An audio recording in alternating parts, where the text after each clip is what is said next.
นอนหลับกันหมดจะมาแอบดูว่ามันนอนยังไงกันไหนดูทีนี่สองตัวแม่ลูกเขาตนกับ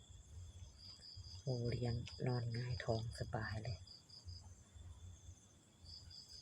นอนอยู่ในมุ้งนี่ไปดูดินี่ลีโอนอน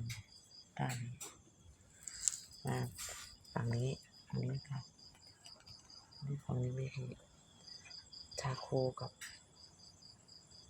ไมโลเติมมาแอบดูอีกกองนึงกองนี้กาฟิลมันนอนแล้วกรงใหญ่นี่คือไอ้ไข่ติดมุ้งลวด